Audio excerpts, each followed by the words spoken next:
have the extreme pleasure of asking you to welcome Skip Weisman.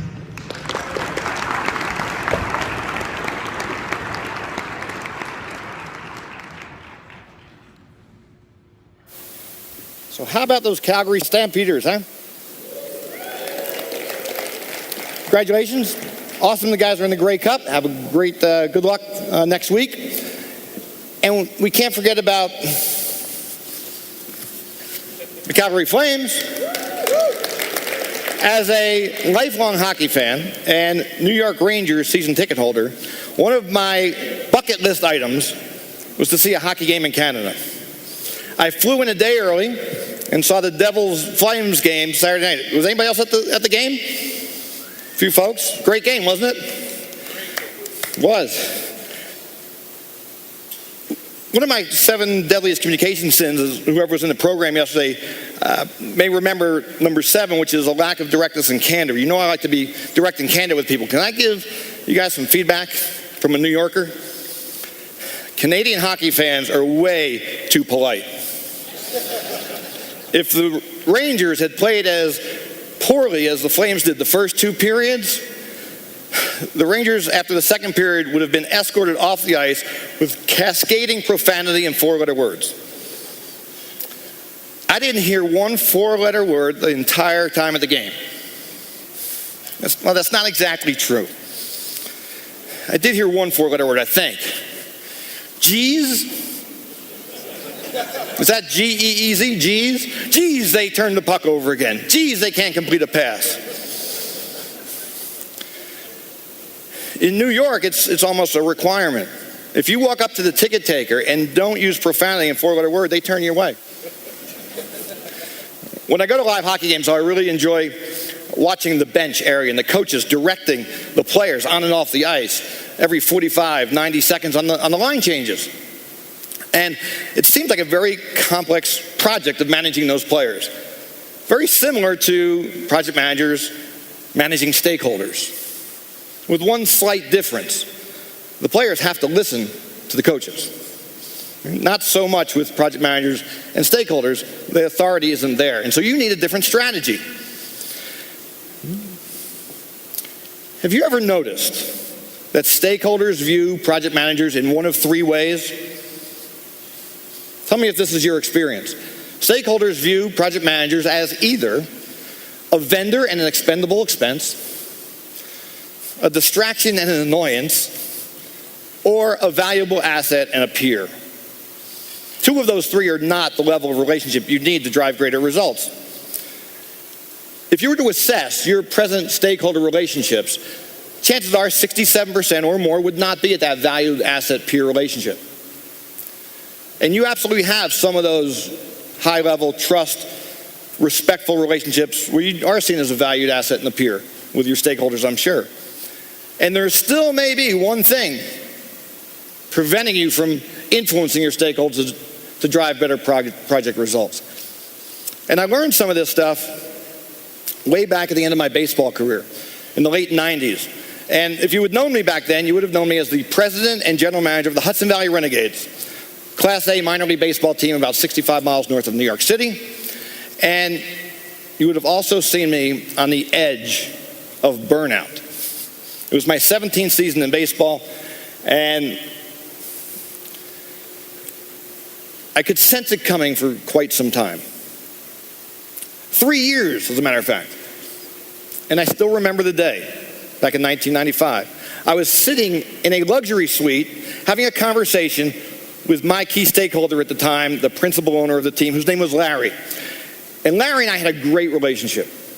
He hired me 6 years earlier to run one of his teams in Pennsylvania. He gave me everything I wanted in my contract, a 6-figure salary, autonomy pretty much to run the team the way I wanted to, and equity ownership in the franchise.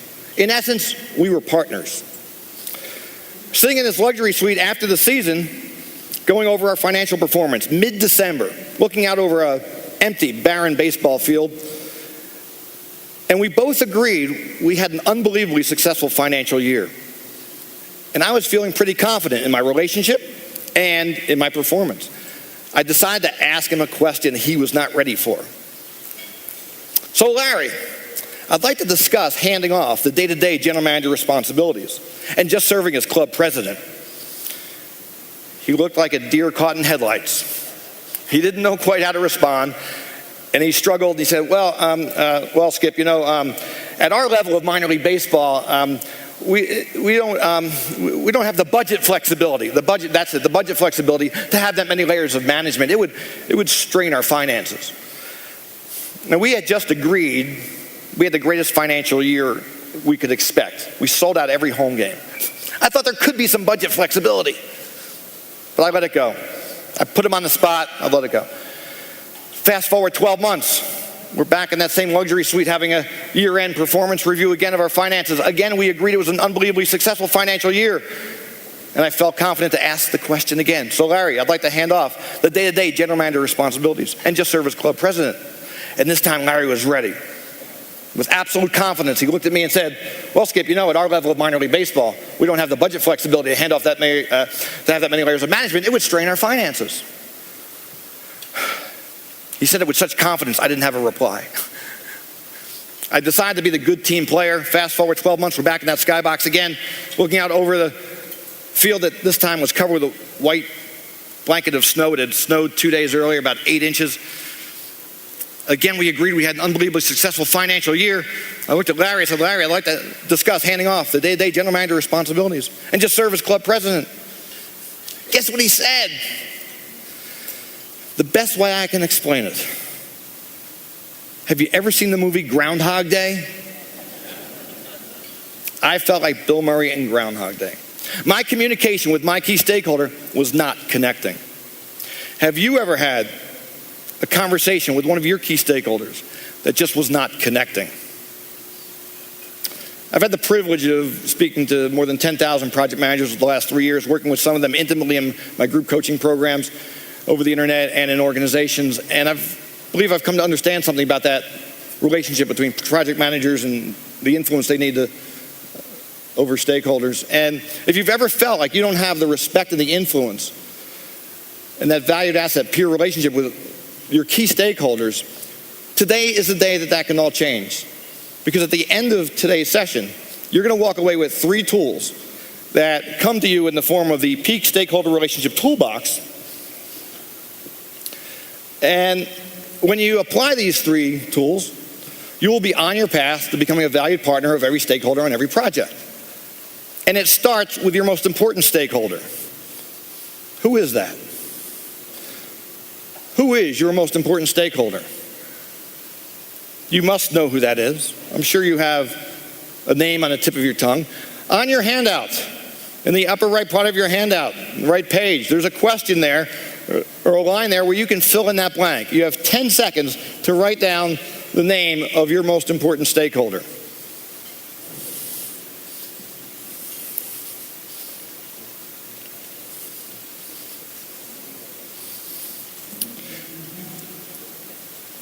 This is going to be a little working session.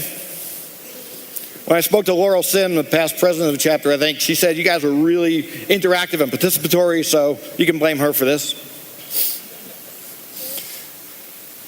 All right, so you should have that your most important stakeholder written down. If not, you have time to do it as we go through. Tool number 1. Tool number 1 in the Peak Stakeholder Relationship Toolbox is to know your stuff. Know your stuff. Your stuff is the PMBOK. Your stuff is the project management body of knowledge, your methodology, your processes, your structures. All that stuff you need to drive projects. Your stuff. You absolutely know your stuff. If you're in this room, you have a PMP, you're aspiring PMP, you've run projects, I have no doubt, very confident, you guys know your stuff. So how would you answer this question? How would you articulate to a key project stakeholder the value and results you can deliver? This question was posed to 5,000 project managers that subscribed to my Communication Power for Leaders blog, received about 300 responses, and in a moment we're going to look at a couple of representative samples of what your colleagues responded. Right now is your chance to answer that question. You'll have 2 minutes. We have a very limited amount of time here, so we have to run through this pretty quickly, more quickly than I would prefer, but you'll have 2 minutes. Find a partner at your table, turn to a neighbor, 2 minutes, Discuss your answer to that question. Go.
Thirty seconds.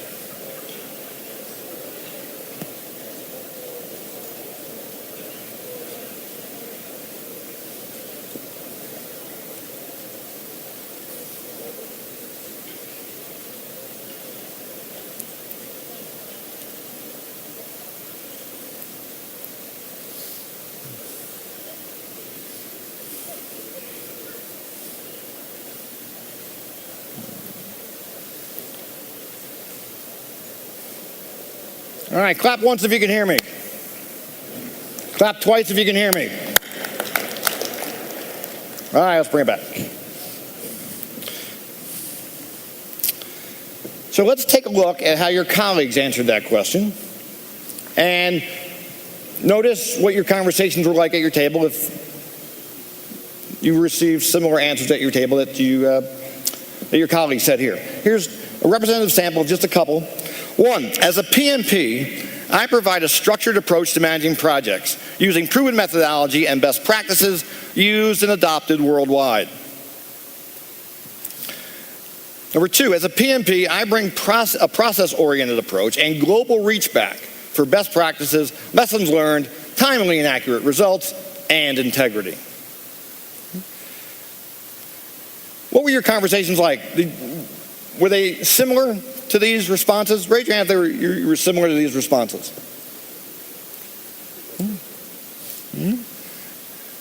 The survey we took, over 300 responses, 98% of the way people answered that question were with these type of statements, which is about methodology, processes, global reach back, whatever that means, lessons learned, things like that. 98%. If your language in your discussion centered around this, you're talking about your role and what you do as a project manager the way 98% of your colleagues do. That is either comforting or frightening. Which is it for you? Comforting because you're talking about what you do and how you do it the same way as everybody else. Frightening because, well, you're talking about what you do the same way as everybody else, and there's no differentiation. So what about those 2%, the 2%ers? They communicated and answered this question a little bit differently. And what I think it shows is that the 2%ers, people that talk differently, know that knowing your stuff is not enough. So if tool number one is know your stuff, the 98%ers know their stuff, and they talk about their stuff. The 2%ers know that knowing your stuff is not enough, and they communicate to differentiate. They communicate to differentiate. Are you communicating to differentiate? Would you like to be able to communicate to differentiate and be part of the 2%ers who can do that, or would you prefer and be very comforting in the 98% that talk about your stuff and know your stuff? If you'd like to make the leap from a 98%er to a 2%er, you're going to love tool number two. Because tool number two is to proclaim your value. What is your real value? And how can you articulate your value? Now, I've been told in some of the pre-program interviews I did with everybody is that Canadians are a real humble people. You like to sort of hold back and not really proclaim your value. Raise your hand if when you were brought up, your parents, your siblings, your teachers sent the message that it's not polite to boast or brag. Did you ever get that message? Yeah. You know what? I know it doesn't seem this way, but Americans got that message too. Even New Yorkers. Most human beings sense that. So you're not alone. There is one Canadian, though, at least one Canadian, who has no problem with this. And hopefully you're okay talking about this gentleman, so I know he's had a little more success up north from here.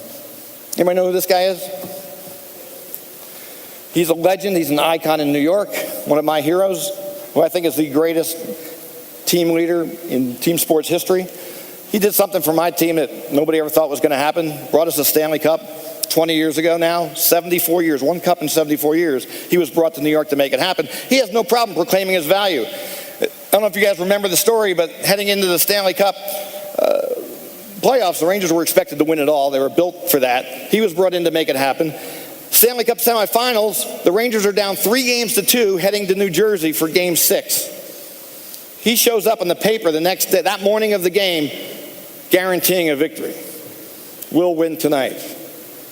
But the story doesn't stop there, because that night in Game 6, he went out and scored a hat trick in the game to make it happen. That's what happens when you proclaim your value. When you step into the value that you have, it gives you confidence, and the world sort of conspires to allow it to happen, to open up doors for you that wouldn't ordinarily happen, and sometimes other people step aside. That's what happens when you proclaim your value. So just channel your inner Mark Messier for this, one of your countrymen. It also may be helpful for you to hear the ending of that story with Larry, because as you might imagine, I was somewhat challenged by hearing the same message 3 years in a row, and I was actually getting demotivated, and that burnout was really starting to come to fruition. And I needed to do something. Heading into our 5th season in a new market, new stadium, had to do something to re-energize myself. I took my team to a sales training in New York City. And the sales trainer talked about the traditional sales concepts of selling features and benefits. And if you're familiar with any sales, that's a foundation of it all. But then he said something else. He said, amateur salespeople sell just features and benefits. Expert salespeople sell value and results.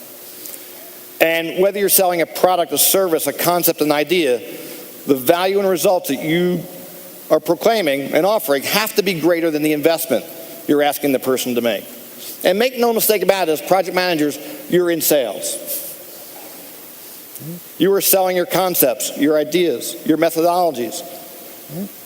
And we need to speak to the stakeholders in terms that reflect the value and results that they're looking for. And this idea really resonated with me after this sales training. I went back home, and 4 days later, on a Thursday morning at 3:16 a.m., I woke up in the middle of the night with an idea. Has that ever happened to you? And have you ever been in a situation where you're sort of afraid to go back to sleep, because if you do, you're going to forget the idea by the time you wake up? You toss, you turn, you toss, you turn. I tossed and turned for 11 minutes and decided, why don't I just get up and write it down? Have you ever just gotten up to write it down? Go to the computer, start making notes. The notes turned into a memo. At 4:59 a.m., I faxed the memo to Larry. It said this: we need a proactive strategy to maintain our level of success. Here's a new approach to an old idea of mine. We promote Steve to general manager. He was my assistant for 4 years. I said, he deserves it. He's looking for other opportunities. We can't afford to lose him. I'm willing to forego any salary increase for 3 years to make it happen. Number 2, as just serving as president, I'll have more time. I'll invest that time to recruit other events for our stadium when the team is out of town. I estimate we can generate another $100,000 a year. 3, at the end of this season, our concession contract with our vendor expires.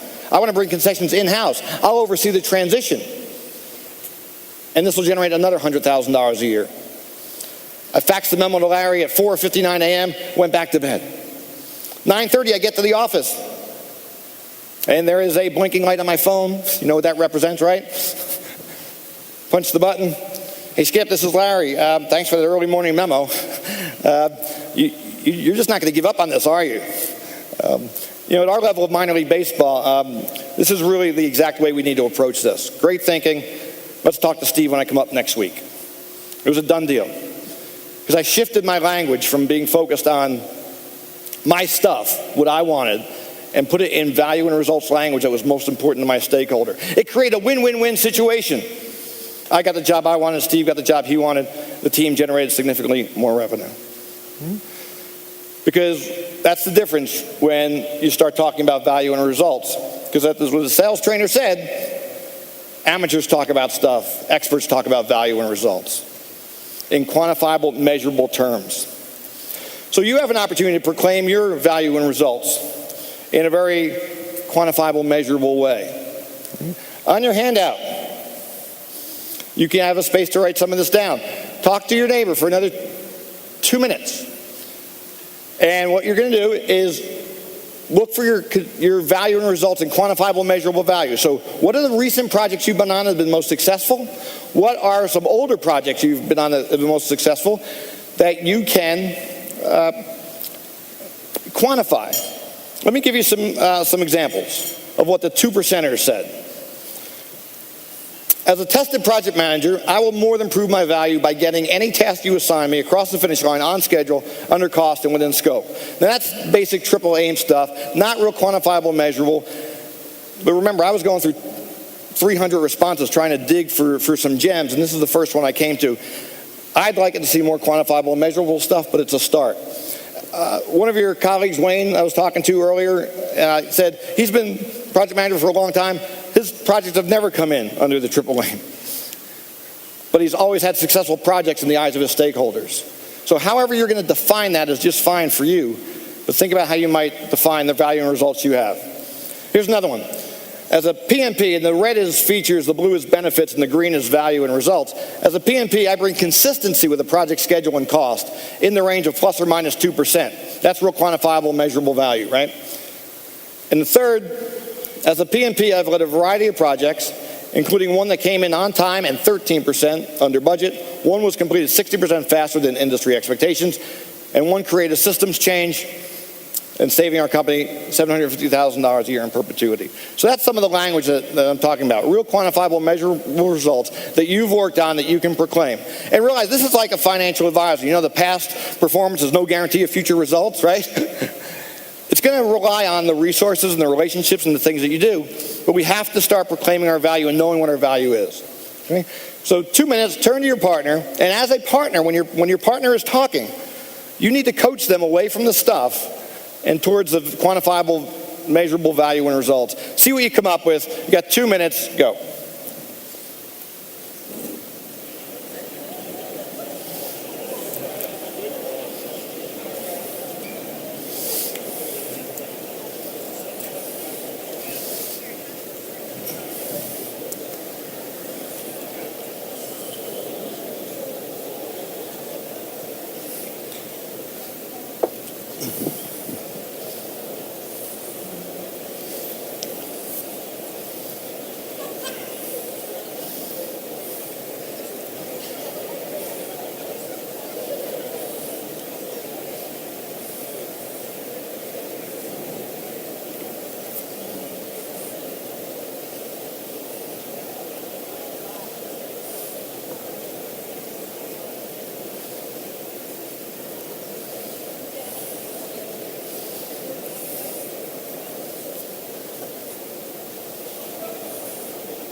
Thirty seconds.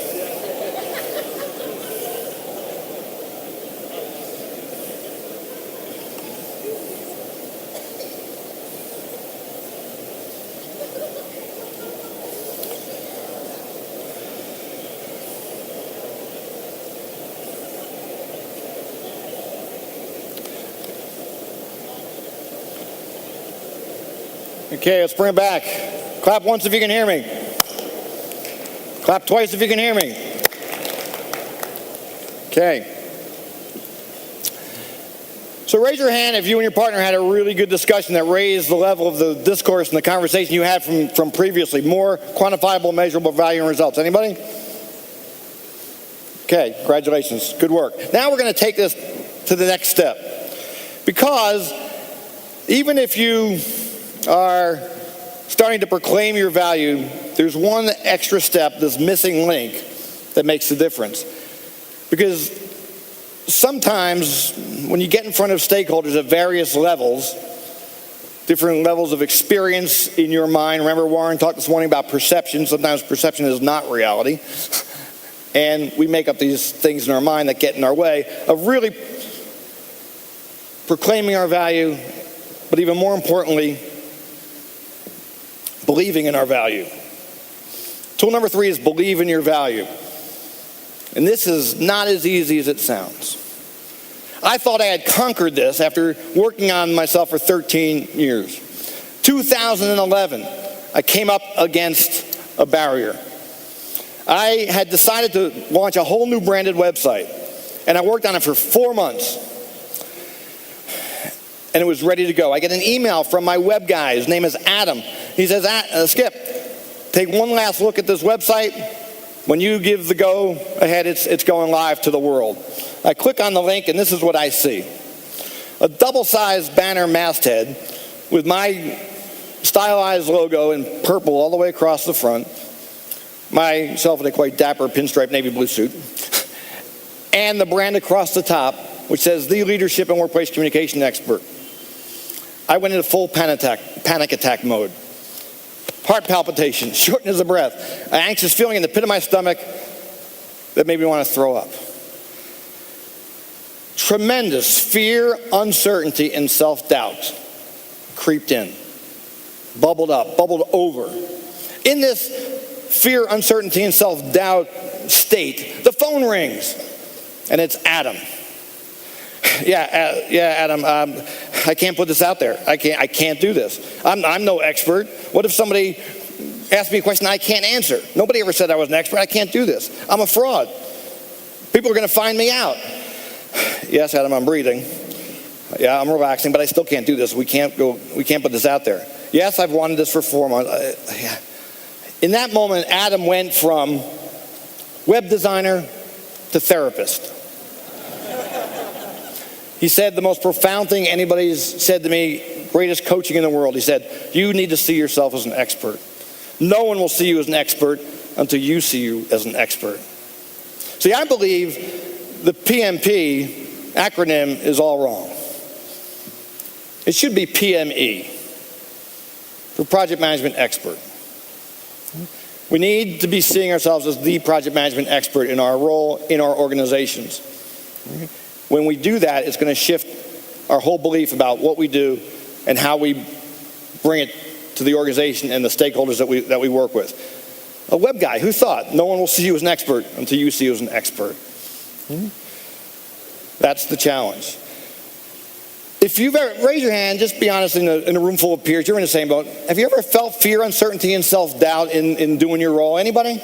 Or am I just the only one?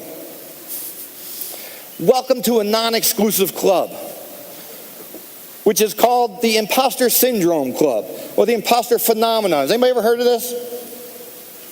There's books written about it, and this is very common. Some of the most successful people in the world, even Albert Einstein of all people, had thoughts about self-doubt of his value and what he brought to the world late in his life. Yesterday, if anybody watched, or 2 days ago, CBS Sunday Morning, I didn't see this, but I read it in the paper on a Google alert that I got. Tom Hanks was interviewed and said this about to the reporter: my outgoing personality is a self-defense mechanism. We are fraught with insecurities and self-doubt. He told a story about Paul Newman when they were on the movie Road to Perdition and filming a scene, and he and Paul Newman were discussing how they had trepidations and uncertainty about going through the scene for the first time. So we're not alone. So if you've ever felt fear, uncertainty, and self-doubt in interacting with your key stakeholders for those key communications, would you like to learn a 3-step process for overcoming this? Would this be helpful? 3 simple steps. One, identify your fear, uncertainty, and self-doubt. Now, if you're like me, there may be more than one. For today's purposes, just grab one very quickly. Write down on your handout one situation where you know fear, uncertainty, and self-doubt bubble up for you. You have 30 seconds. Go.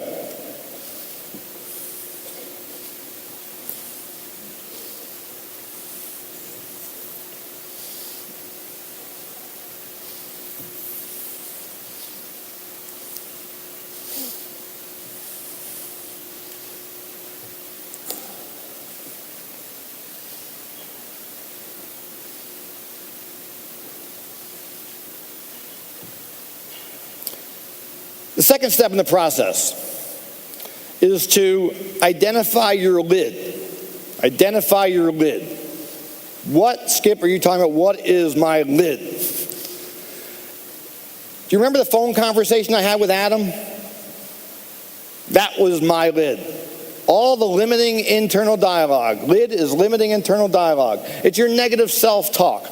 All the phrases and the questions that create fear, uncertainty, and self-doubt. Wherever there's fear, uncertainty, and self-doubt, there is a lid behind it. What are the statements, the questions that you notice come up for you in this situation that create fear, uncertainty, and self-doubt for you? We all have it. It's all there. It's all behind it. Could be a question, could be a statement, more than one, I'm sure. Write down 2 lid components, either a question or a statement, that you notice when you're in front of this stakeholder, this situation, that bubble up for you, that create the fear, uncertainty, and self-doubt. What are 2 things you would write down? You have 30 seconds. Go.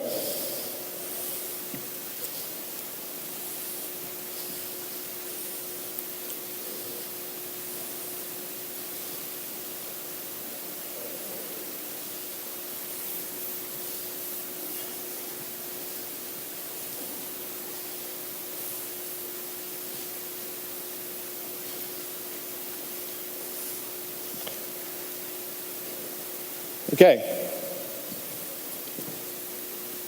So these are the first 2 steps, right? Awareness is the first step to transformation, first step to development and breaking through this thing. So what's number 3? Third step, very simple. Replace your lid with your value statement. On your handout, there's a little statement, the start of a statement. It says, as a project manager, I can deliver results that. This shouldn't take you more than 15 seconds. Take what you wrote down in tool number 2, the value and results, the quantifiable, measurable value and results, and just complete that sentence. Just slide it over from tool 2 to tool number 3 and finish that sentence. As a project manager, I can deliver results that. How would you answer that? You have 15 seconds to transfer that. Do it now.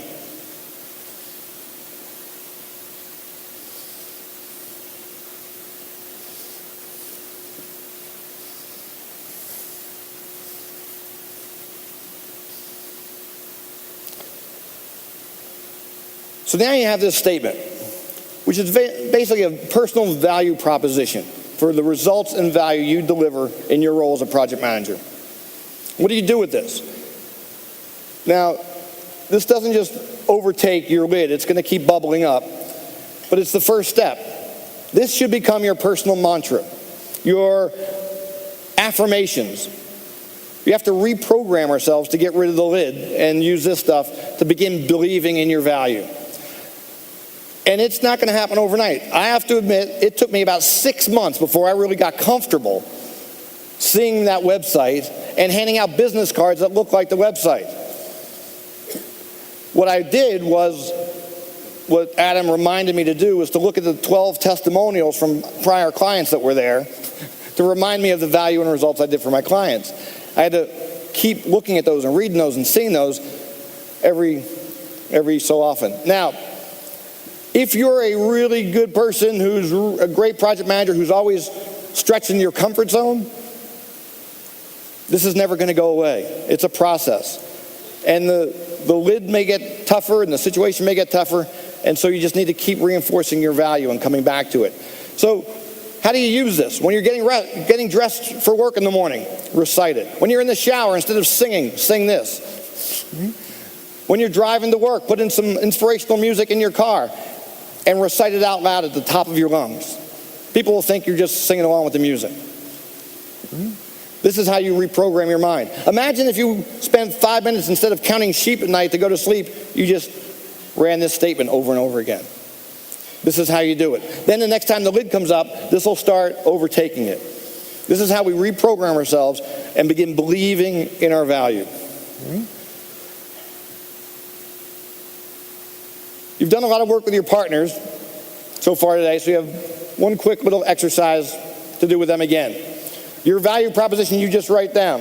Turn to your partner and with absolute total conviction and confidence, as if you believe in this statement right now as it is, turn to them, look them square in the eye, and recite it to them. You have 30 seconds. Go.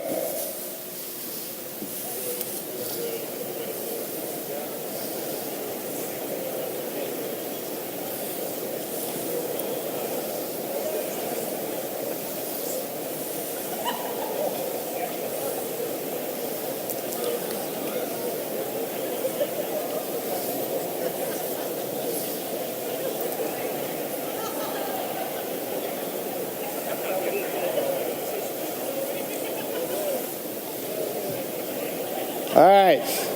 Clap once if you can hear me. Clap twice if you can hear me. Okay. So how many of you, raise your hand if your partner, what they said and how they proclaimed it, you now feel like your partner is a project management expert by the way they're communicating? Congratulations, outstanding. Give yourselves a hand.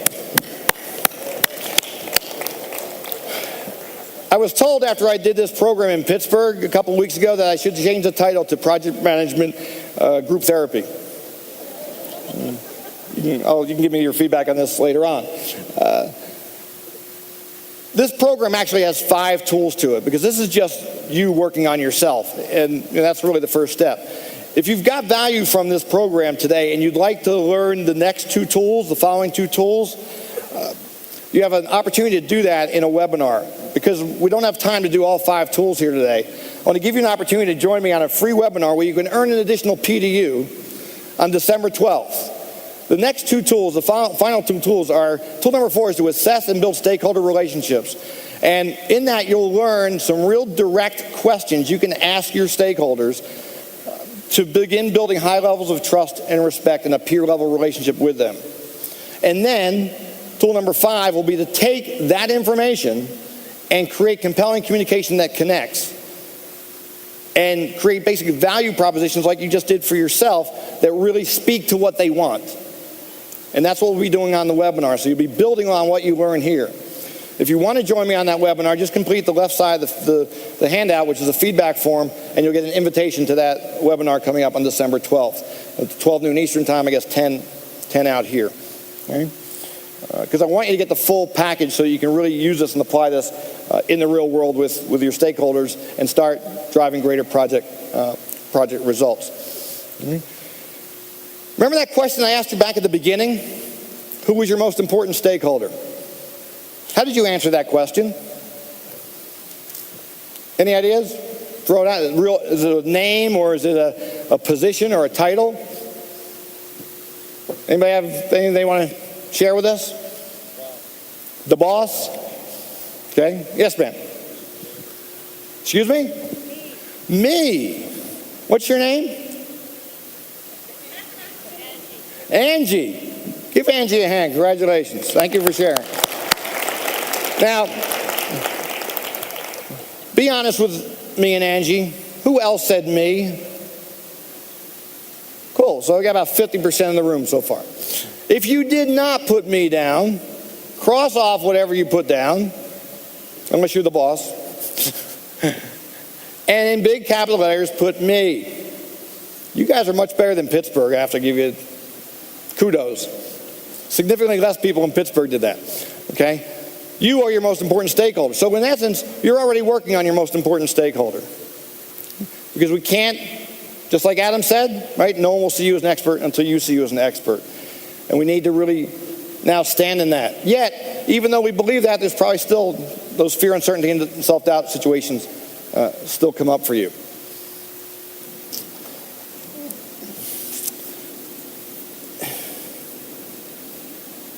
Anybody learned something either today in my session or somewhere over the last day and a half, learned at least one thing or two things that you know can help you drive greater project results? Anybody? Has this been a worthwhile conference?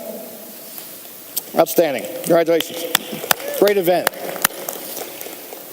Have you ever been to a conference like this, though, and you got those great ideas, and then what happens? You go back and the voicemails and the emails and the stakeholders just pull you in 18 different directions, and you just put that thing on the corner of your desk and you never get to it, and you never implement it? Has that ever happened? Don't you hate that? Your company or you invest time and money and energy to come to these things, and you get these ideas, and then where do they go? So there's another tool for you at your table. So long, narrow card, three-part card. If you want to join the webinar and you turn in the feedback form, you don't need the third panel. You can just rip off the third panel. It's perforated. But if you learn something at this conference, it could be in my session or anybody else's, or there's a couple left, here's a card that you can use to remind you of what you want to do. This is your commitment to implement card. There's a space where you can write down 2 things that you learned that you are committed to implementing. You can write those down now. You can write them down at the end of the day because there's a couple of other sessions left. Complete this card. And then you fold it over and it's a nice little 2-part card. Would you like a tool that could really remind you to maintain your commitment to implement? Would that be helpful for you? Very simple. You guys have a credit card or a debit card you like to use regularly? It's your kind of special card you always use. Anybody have one of those? Take it out right now. If you have it, pull it out. If you want to play and have a nice little reminder tool. If you do this, pull out your card. Who had a really good partner who helped them work through this process? You guys have some good partners? Say thank you by handing them your credit card. Thank you very much. And they'll remind you. Now what you do is you take your credit card, you put it in this little sleeve. And then you put it back in your wallet, just like it's in my money clip here. And every time you use your credit card, it's going to remind you to what you committed to implement. It's a takeaway tool. I've been using mine for 6 months since I learned this from a fellow speaking colleague, and I found it extremely useful. Just a reminder, we need these little games, these little tools that will keep us focused on implementing what we want to implement, what we need to implement. So those are the 3 tools. Again, you can join me on the 12th if you want tools 4 and 5 to build this and take this past yourself to really being able to communicate, to differentiate yourself with your key stakeholders beyond your most important one, which we all know now is you. All right? Again, there's the webinar information. Turn in the feedback form if you want the invitation. And let's wrap this up with one final point about communication. You heard earlier that I spent the first half of my professional career in minor league professional baseball. And I always get a lot of questions about that. What you probably don't understand or realize is that in minor league professional baseball, when you work in the front office, administrative staff, we all have to pitch in to do a lot of different things. And one day, I found myself literally pitching in. Our field manager asked me to throw batting practice. And you have to understand, I was a high school baseball dropout. I hit 220 in high school and knew I wasn't going anywhere. And so this was pretty intimidating for me, and another comfort zone stretcher. But I reluctantly agreed to do it. I was still pretty athletic and decided I would step in. We had some coaches that were hurt. And this created some fear, uncertainty, and self-doubt for me. Some lid was going through my mind as I'm standing on the pitcher's mound looking at these ball players that I had no business competing against. So I knew I had to really ramp it up and bring my best. So I wind up and I throw the ball as fast as I can. And to my surprise, the batter swings and misses.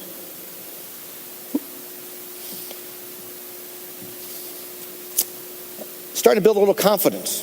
The lid's going away a little bit. Standing tall on the pitcher's mound, I rear back again. Throw as fast as I can. Swing and a miss, strike 2. Feel more confident. Wind up again. Throw as fast as I can. Swing and a miss, strike three. If this was the game, I'd have my first strikeout. You guys know who Nolan Ryan is? The greatest strikeout pitcher in Major League Baseball history? I'm thinking, I must be the Nolan Ryan of batting practice pitchers. I'm just throwing the ball too fast. As soon as that thought passes, I hear a voice from over my right shoulder. It's the guy who just hit, and he's running the bases, practicing his base running. And I hear a voice, and he says, "Hey, Steve, you have to wait on it. It's coming in slow." It's coming in slow. It's coming in slow. I'll show you coming in slow. So I charge back up to the top of the mound, and I'm ready to fire again. And I hear another voice from over in the dugout. And it's our field manager. And he says, "Skip, hold on a minute. Kevin's right. You're trying to throw the ball too hard. Your arm speed's coming too fast, but the ball is coming out slow. It's messing up the batter's timing. Just throw the ball normally. Stop trying to be Nolan Ryan."